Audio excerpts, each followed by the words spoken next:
Hello बच्चों।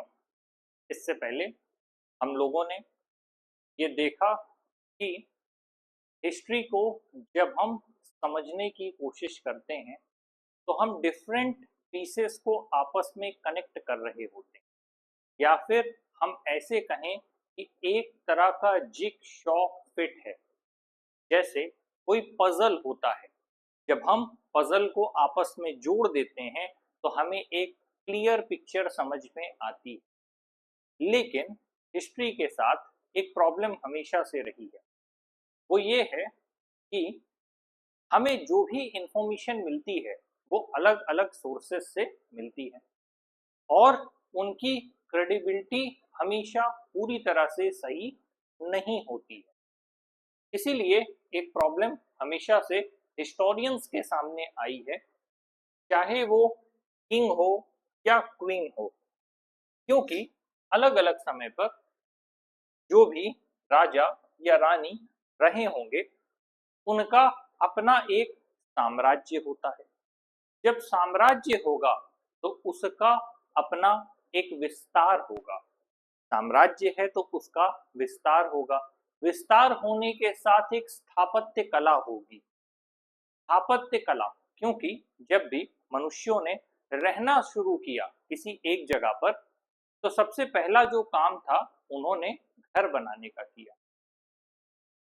अगर हम सिविलाइजेशन में पीछे की तरफ जाकर के देखें, आज जो वर्तमान में सबसे बड़ी डिबेट है वो जेंडर के रोल्स को लेकर के है। जब हमने इवोल्यूशन की बात की इन टर्म्स ऑफ जेंडर, जब हमने आजादी की बात की और आजादी के सही मायनों को समझा, तो वहां पर सबसे बड़ी जो प्रॉब्लम है, जो कॉन्फ्लिक्ट है, वो जेंडर रोल्स को लेकर के है, जेंडर के कंट्रीब्यूशन को लेकर के।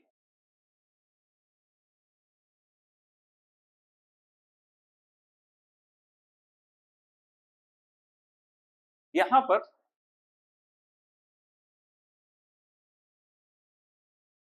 सबसे ज्यादा जो ध्यान देने वाली बात है वो ये है कि क्या जो रोल्स स्पेसिफिकली असाइन हुए किसी भी एक जेंडर को, वो इसलिए हुए क्योंकि उसी के लिए वो जेंडर बना था, या फिर वो उन फैक्टर्स की वजह से हुए जो सोशल एस्पेक्ट में काम कर रहे थे। तो इसका सही जवाब कोई एक नहीं हो सकता, बल्कि जब हम बात करें बायोलॉजिकल, सोशल और डिफरेंट एस्पेक्ट्स या डिफरेंट फैक्टर्स ने मिलकर जेंडर के रोल्स को आइडेंटिफाई किया। अब हम ये क्यों समझ रहे हैं? क्योंकि जब भी हिस्टोरियंस के कंटेक्स्ट में बात होती है, हम क्या देखते हैं? हम देखते हैं एंशियंट मॉन्यूमेंट, हम देखते हैं वॉर, हम देखते हैं उन चीजों को जिनका व्यापार किया जा सकता था। तो इंफॉर्मेशन को गैदर करने के लिए जो भी सिविलाइजेशन है उसका रहने सहने का तरीका क्या था, उसका जैसे हम कहते हैं रहन सहन, उसके बाद हम कहते हैं आचार विचार व्यवहार। हम आचार विचार में क्यों जा रहे हैं? क्योंकि जैसी थिंकिंग होगी वैसा बिहेवियर होगा, जैसा बिहेवियर होगा वैसा क्रिएशन होगा, जैसा क्रिएशन होगा वैसा कल्चर होगा, जैसा कल्चर होगा उसी हिसाब से पूरा का पूरा सिविलाइजेशन डेवलप हो जाएगा। इसीलिए अलग अलग सिविलाइजेशन में जब हम पढ़ते हैं तो अलग अलग तरह की वस्तुएं हमको मिलती हैं। हर एक कार्यकाल में एक अलग तरह की प्रशासनिक कार्य पद्धति सामने आती है, एक अलग तरह की राजनीतिक संरचना सामने आती है। जितने भी राजा हुए या रानी हुए, अलग अलग समय पर जब भी शासन रहा, उस शासन का जो कार्य प्रणाली है वो हमेशा भिन्न होगा। अगर वही हम भारत के संदर्भ में ही बैठकर विश्लेषण करना शुरू करें तो केंद्र और राज्य के संदर्भ में बात करें तो केंद्र के कार्य करने का तरीका अलग होगा, क्योंकि उसे राज्यों के समूहों को साथ लेकर के चलना होगा। लेकिन अगर वही हम राज्य की बात करें तो हर एक राज्य को चलाने का एक अलग तरीका होगा। क्योंकि हर राज्य की अपनी कुछ अलग जरूरतें होंगी, अपनी कुछ अलग आवश्यकताएं होंगी, उसी के अनुसार उस राज्य का संचालन होगा। इसीलिए हर जगह जो प्रशासनिक कार्यप्रणाली है और जो राजनीतिक संरचना है वो हर जगह भिन्न भिन्न पाई जाती है। उसका यही एक सिंपल सा रीजन है।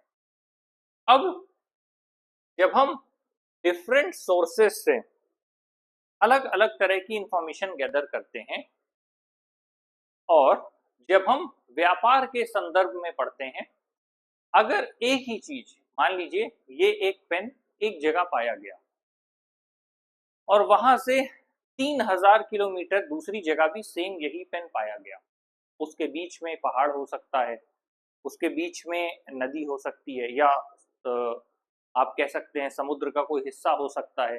तो सबसे पहला सवाल जो मन में उठता है कि अगर एक ही पेन दो जगह पाया गया तो वो कैसे पाया गया। अगर कहीं पर ऐसी स्थिति है कि एक जगह से दूसरी जगह नहीं जा सकते तो संभवतः हवाई मार्ग रहा होगा, या फिर नौसेना रही होगी, या फिर संभावना है जब हिस्टोरियंस पढ़ने बैठते हैं, समझने बैठते हैं, इसीलिए वो एक क्रोनोलॉजी का अध्ययन करते हैं और जलवायुविक परिस्थितियों को समझने का प्रयास करते हैं। हो सकता है आज दो जगहों पर जिस तरह की परिस्थिति है, आज से कई साल पहले वो परिस्थिति वैसी ना रही हो, उन दोनों के बीच में किसी भी तरह की समस्या ना रही हो, किसी भी तरह के हिंड्रेंस ना रहे हों, ये भी संभावना है।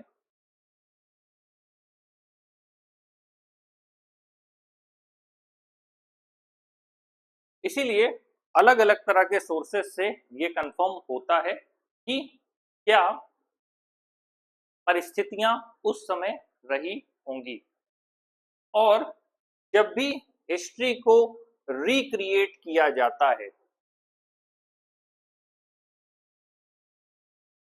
तो पॉसिबिलिटीज होती है कि कहीं ना कहीं किसी तरह की गैपिंग मिल सकती है, या फिर कहीं ना कहीं ऐसी सिचुएशन हो सकती है या ऐसी परिस्थितियां रही हो उस समय जो वर्तमान में इस समय उपलब्ध ना हो। ऐसे अनेक समीकरण बन सकते हैं।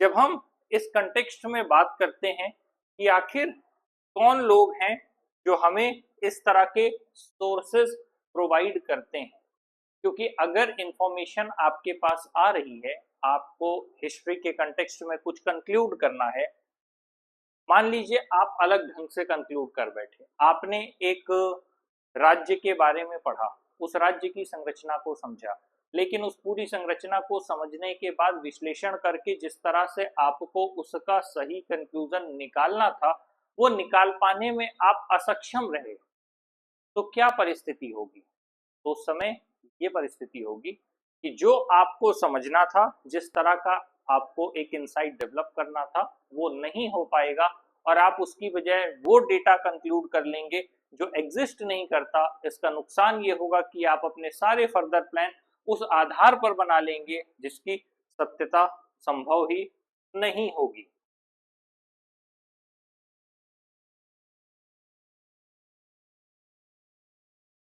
जब हम बात करते हैं कलेक्शन ऑफ डेटा की, आर्कियोलॉजिस्ट, एपिग्राफिस्ट, ये सब एंशियंट इंस्क्रिप्शंस को पढ़ने में मदद करते हैं, या फिर एंथ्रोपोलॉजिस्ट जो कि ह्यूमन सोसाइटीज और कल्चर को पढ़ने में मदद करते हैं।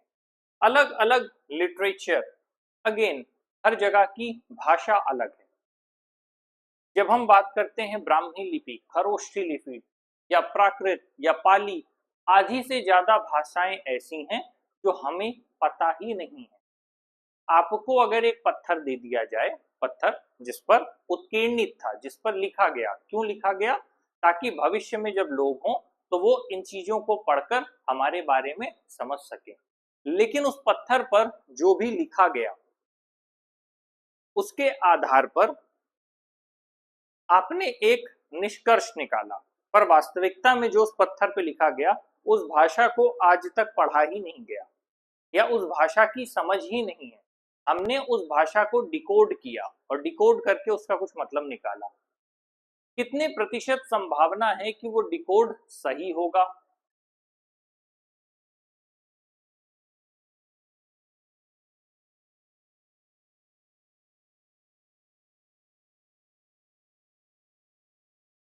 क्योंकि जब भी कोई मैसेज है, अब मान लीजिए एक मैसेज लिखा गया, उसमें डिकोड करने को कुछ था ही नहीं, आपने डिकोड कर लिया, तो आपके पास जो जवाब आया वो क्या होगा?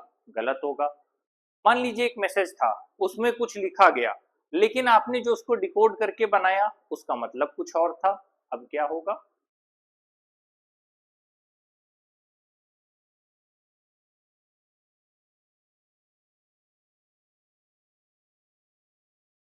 तो जब भी किसी भी इतिहास के संदर्भ में उत्कीर्णित जितने भी लेख हैं, अभिलेख हैं या इससे संबंधित कुछ भी हैं, वहां पर आप पाएंगे कि जो मतलब निकाले जाते हैं, कई बार वो सही नहीं होते, कई बार वो सही आपको निष्कर्ष नहीं देते, लेकिन फिर भी हम लगातार समझने का प्रयत्न करते हैं। जैसे आगे अभी हम देखेंगे, जब भी बात होती है मंदिरों के संदर्भ में, इस तरह की मूर्तियां आपको हर जगह मिल जाएंगी। इस मूर्ति का क्या वास्तविक मतलब है, ये पूरी तरह से तभी बताया जा सकता है जब उस संस्कृति को समझा जाए। हो सकता है एक संस्कृति विशेष में इसका अलग महत्व हो और हम वर्तमान में उसका अलग महत्व निकाल लें। अक्सर इन मूर्तियों को, इन स्त्रियों को, इन देवियों के चित्रों को देख करके हम अक्सर उन्हें पाश्चात्य कला से जोड़ने का प्रयास करते हैं, वेस्टर्न आर्ट से। पर हो सकता है उस एक सोसाइटी के लिए या लंबे समय से ट्राइबल सोसाइटी के लिए न्यूडिटी बहुत बड़ी बात नहीं रही है। कहीं पर स्त्री को देवी मानकर पूजा गया, कहीं पर यह बताने का प्रयास किया गया कि जो स्त्री के जैविक पहलू हैं वो जीवन के सामान्य हिस्से से ज्यादा कुछ भी नहीं है, इनको लेकर के एक सहजता से आगे कुछ भी नहीं होना चाहिए।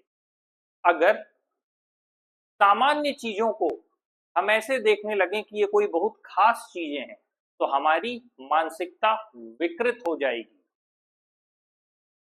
कहने का अर्थ है ये शरीर है, चाहे वो स्त्री का हो या पुरुष का हो, शरीर बस शरीर है और एक सामान्य जीवन का जो एक कह सकते हैं एक पृथ्वी का ही एक हिस्सा है, उससे ज्यादा कुछ भी नहीं।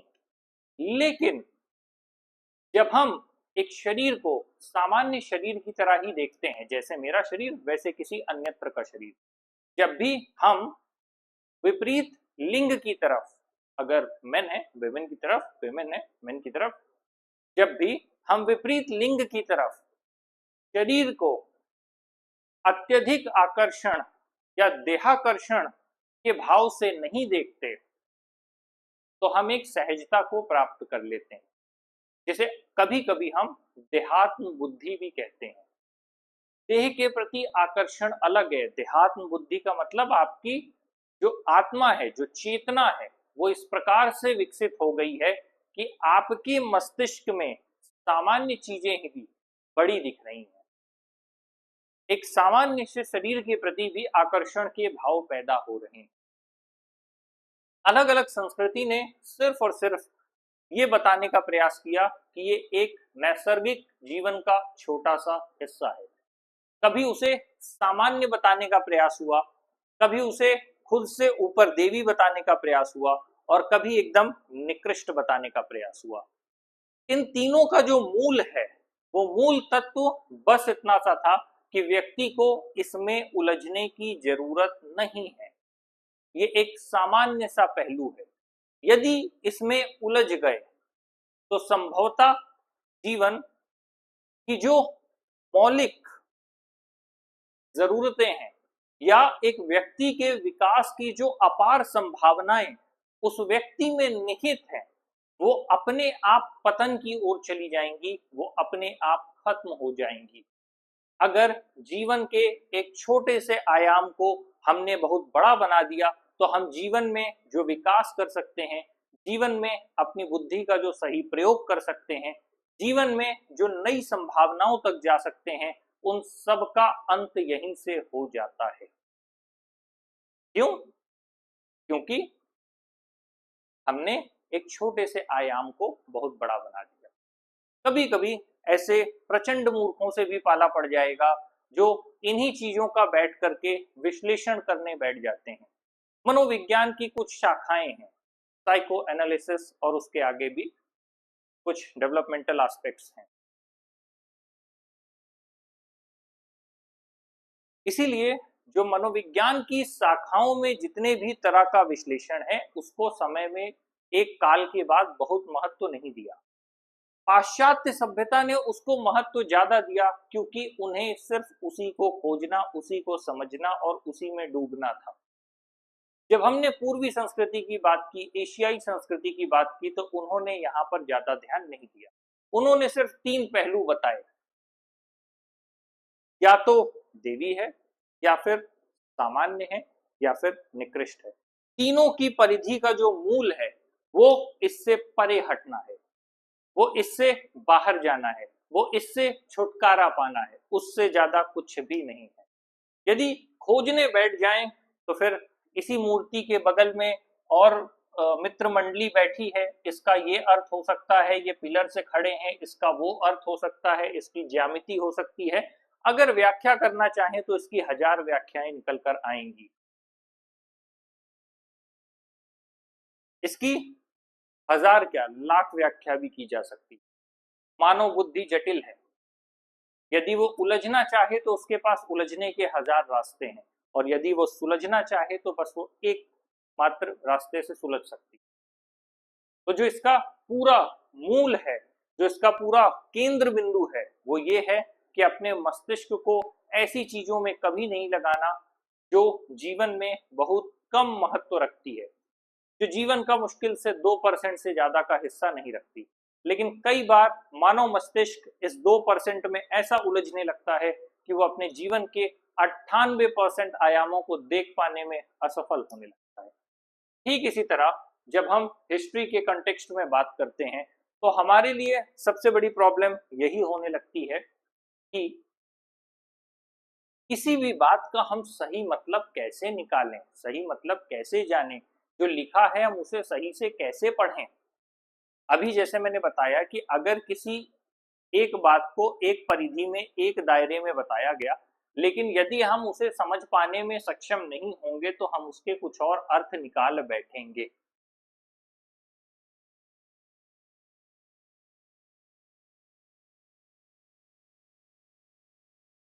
अगेन अलग अलग समय पर धीरे धीरे, अब तो मेजॉरिटी टाइम पहले कार्बन डेटिंग जैसी चीजें इस्तेमाल होती थी, धीरे धीरे फिर हमने जेनेटिक्स को समझना शुरू किया। उसके बाद अब कुछ इलेक्ट्रॉनिक मशीन्स आ गई हैं अलग अलग, जिसके माध्यम से हम समझ सकते हैं। तो धीरे धीरे जैसे जैसे विकास होता जा रहा है, उन तथ्यों का, उन अवशेषों का अध्ययन करने के लिए हमारे पास और भी बेहतर जो विकल्प हैं वो उपलब्ध होते चले जा रहे हैं।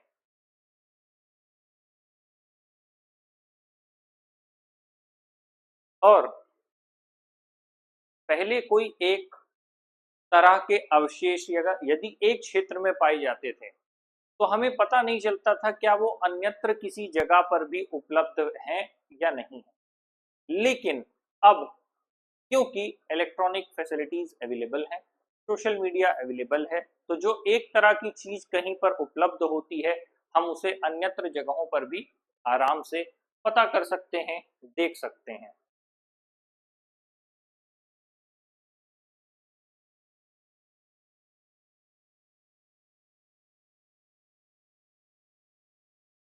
जब हम ह्यूमन हिस्ट्री की बात करते हैं, अगेन होमो सेपियंस अलग अलग समय पर धीरे धीरे विकास हुआ। अगर हम पीछे से पढ़ना शुरू करें तो ऑस्ट्रेलोपिथिकस है, होमो इरेक्टस है, होमो हैबिलिस है, फिर धीरे धीरे होमो सैपियंस है। एक पूरा क्रम है, एक पूरी चेन है, एक सीरीज है। जब हम मॉडर्न ह्यूमंस की बात करते हैं तो शुरुआत से लेकर के अब तक के एक विकास क्रम या एक विकास की यात्रा देखने को मिलती है। जंगलों में रहने से लेकर के, गुफाओं में रहने से लेकर के आज मल्टी स्टोरी अपार्टमेंट तक आने तक का अगर एक सफर हम समझने की कोशिश करेंगे तो हम पाएंगे मानव की जो प्रवृत्तियां हैं मूलतः वो वही है। समय के साथ उनमें थोड़ा सा परिवर्तन हुआ है लेकिन प्रवृत्ति वही है। मनुष्य की जो आम जरूरत थी, रोटी कपड़ा मकान, वो कल भी वही थी, आज भी वही है। उसमें जो एक तत्व का होना, ये जो आवास, ये जो घर की जो भावना आई, वो कहां से?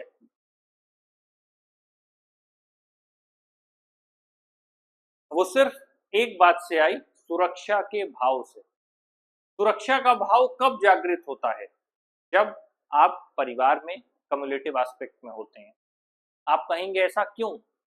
अमेरिका जैसे देशों में आपने नोमैड या हिपीज जैसे लोगों के बारे में अक्सर सुना होगा।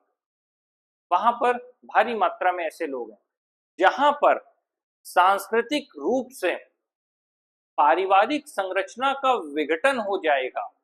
वहां पर जो संरचना विकसित होगी वो अपने आप में अत्यंत उत्तेजित, अनियंत्रित, असभ्य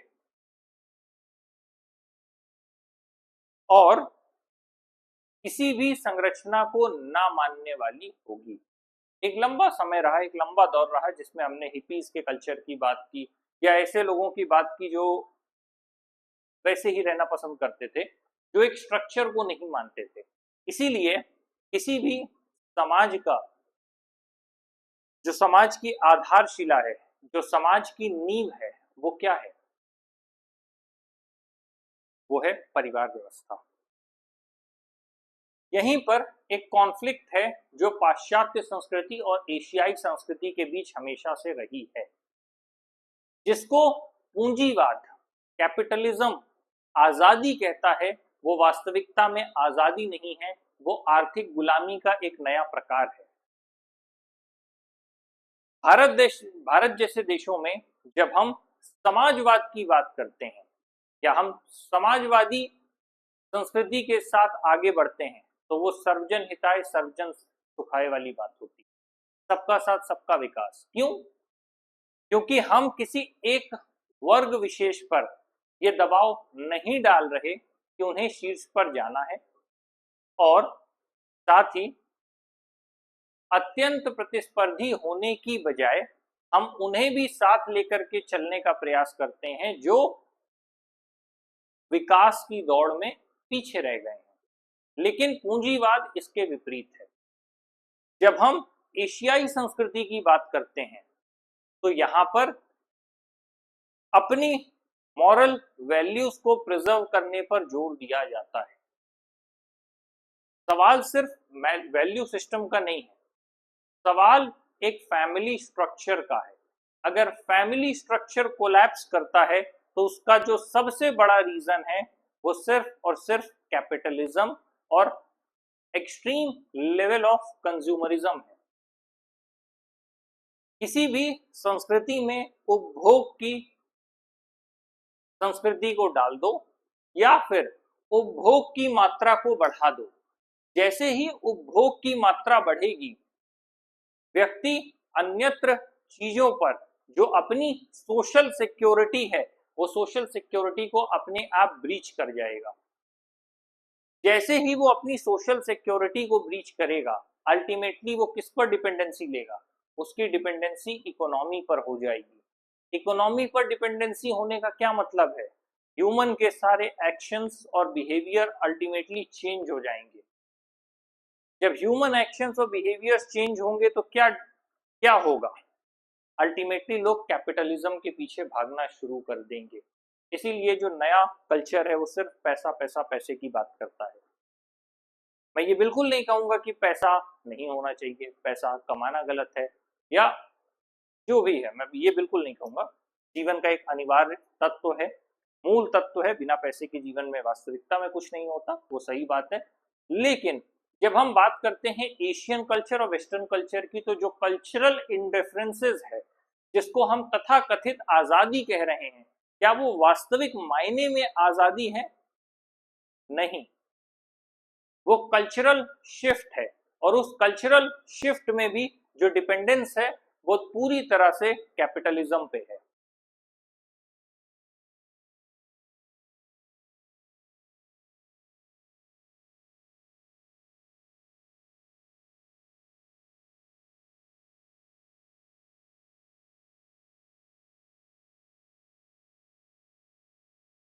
इसीलिए कभी कभी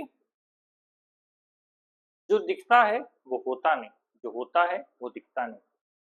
कहने का मतलब, आजादी को लेकर के यदि कोई व्यक्ति लड़ रहा है तो सही मायने में आजाद होना भी जरूरी है। एक गुलामी से दूसरी तरफ को चले जाना, उसको हम आजादी नहीं कहते। ये बड़ी बारीक अंतर है, और एक लगातार लंबे समय से हमारे समाज में होने वाला कॉन्फ्लिक्ट है, जो दोनों के बीच चल रहा है, वेस्टर्न कल्चर के बीच और एशियन कल्चर के बीच। डिपेंड करता है कि कोई कल्चर तब सरवाइव करता है जब उसको प्रिजर्व करने के मॉडल्स क्रिएट किए जाते हैं, और उसके अनुसार समाज की संरचना को बनाया जाता है। यदि हम समाज की संरचना को बना पाने में असक्षम रहते हैं तो हम अपनी संस्कृति गंवा देंगे, और हम अपनी संस्कृति अगर गंवाते हैं तो इसका मतलब एक तरह से ये वेस्टर्न इन्फिल्ट्रेशन है और कुछ भी नहीं है। पहले लोग घोड़ों पर सवार होकर के आपके देश की धन और संपदा लूटने आते थे, लेकिन वर्तमान में उन्हें आने की जरूरत नहीं है। उन्होंने अपना दिमाग तेज कर लिया, अब वो डिजिटल एस्पेक्ट से चीजों को लेकर के जाते हैं। खैर, ये डीप कॉन्सेप्ट्स हैं।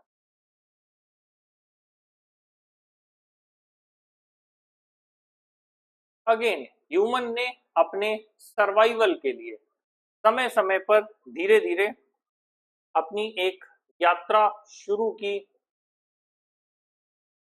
जिसमें उसने खुद को बचाने के लिए, खुद को सुरक्षित रहने के लिए, धूप गर्मी बरसात के से बचने के लिए उसने अपने लिए रॉक शेल्टर्स बनाए, या वो गुफा में रहना शुरू कर दिया।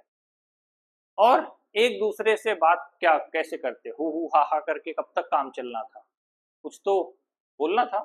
सोचने वाली बात है ना, भाषा कैसे बनी होगी। सोचिए, जैसे आप हुए, मतलब जब शुरुआत में इंसान आरंभिक अवस्था में थे तो वो कैसे बात करते होंगे? जैसे चिंपैंजी आपस में बात करते हैं हु हा करके, और क्या कर लेंगे? उनके पास और कोई मैकेनिज्म था नहीं, कैसे डेवलप हुई? आखिर लैंग्वेज इंसान ने भी कभी तो सीखी होगी। आज तो हम लड़ लेते हैं कि आपस में राज्य लड़ रहे हैं कि हम इस भाषा को लेकर के हम अपना अपना स्वायत्त क्षेत्र बनाएंगे, इस बात को लेकर लड़ाई होती रहती है। लेकिन जब ये भाषाएं डेवलप हुई होंगी धीरे धीरे, भाषा से और आगे जाकर के हम देख रहे हैं कि अलग अलग बोलियां विकसित हुई। बोलियां कैसे विकसित हो गई? क्षेत्रीय स्तर पर लोगों की जो जुबान थी, थोड़ा थोड़ा उसमें बदलाव आने लगा, और वहीं से अलग अलग बोली विकसित हो गई। जैसे अक्सर कहा जाता है भारत के संदर्भ में कि अगर आप ट्रेन में बैठ के राजस्थान से बंगाल की तरफ यात्रा कर रहे हैं तो हर कुछ किलोमीटर में आपको अलग अलग बोलियां देखने को मिल जाएंगी। कोई बड़ी बात नहीं है उसमें।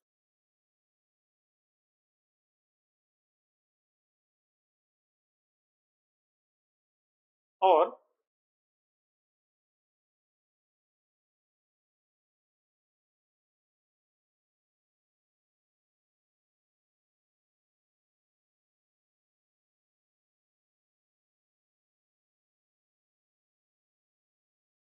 धीरे धीरे समय बदलने के साथ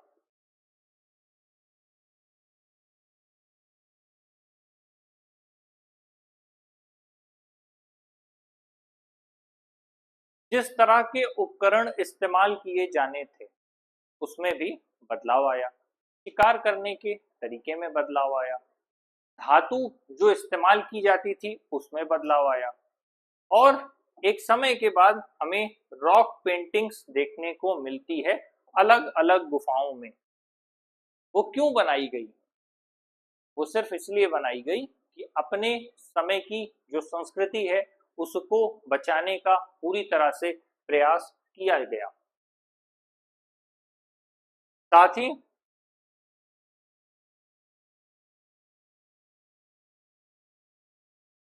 जो पेंटिंग्स हैं वो सिंपल फिगर्स और सिंबल्स को रिप्रेजेंट करती हैं।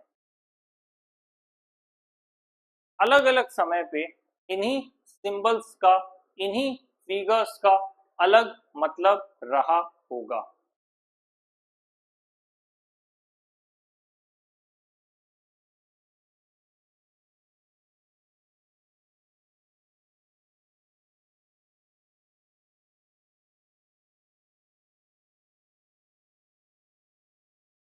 और लोगों ने धीरे धीरे उन्हीं जानवरों का शिकार करके अलग अलग तरह के धातु, अलग अलग तरह के आभूषण बनाना शुरू कर दिया। वही आभूषण कालांतर में मिले, जिससे पता चला कि किसी एक संस्कृति विशेष में, किसी एक सभ्यता में किस तरह के पशुओं की ज्यादा मात्रा पाई जाती।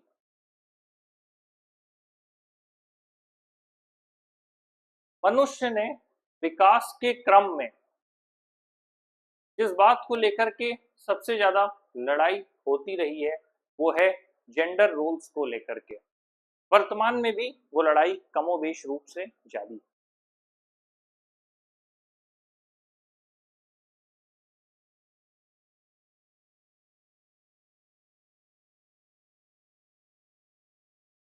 वो क्यों है?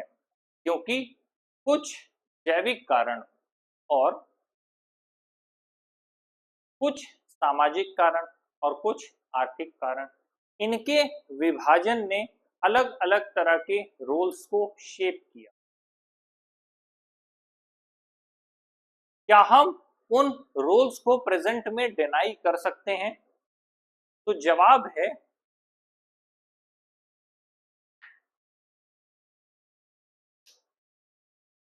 हाँ भी और नहीं भी। आखिर हम उन जेंडर रोल्स को कैसे डिवाइड कर सकते हैं?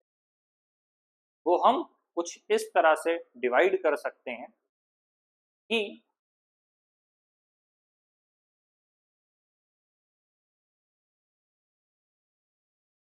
जो भी जेंडर रोल्स हैं, अगर उनको स्पेसिफिक फैसिलिटीज या प्रिविलेजेस अवेलेबल हो जाते हैं तो वही एक फैक्टर जो उनको रोक रहा था या एक स्पेसिफिक रोल में डिफाइन कर रहा था वो अपने आप खत्म हो जाता है। मतलब जो एक फैक्टर किसी को एक स्पेसिफिक रोल में बांध रहा था, अगर उसके अकॉर्डिंग सुविधाएं मिल जाएं तो जो फैक्टर उस व्यक्ति को बांध रहा था वो अल्टीमेटली खत्म हो जाता है, वो फैक्टर वहां से हट जाता है। तो इसका मतलब क्या है कि जो रोल्स हैं वो पूरी तरह सिचुएशनल है। उसी पर्सन की अगर सिचुएशन बदल जाए तो वही रोल्स वापस से एक्टिवेट हो जाएंगे, क्योंकि उसके जो फैक्टर्स हैं वो वही हैं। एनीवेज ज्यादा डीप हो जाएंगी चीजें।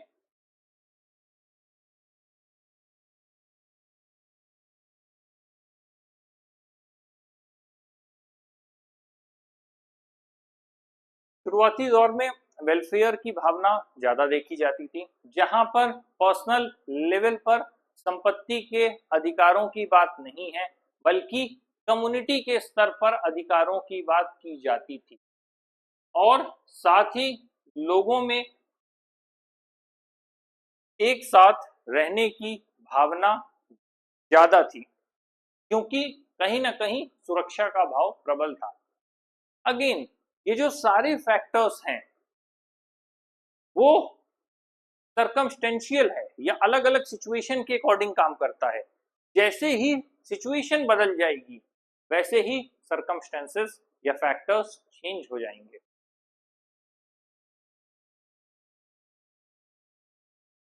यहां पर ये समझने वाली बात है।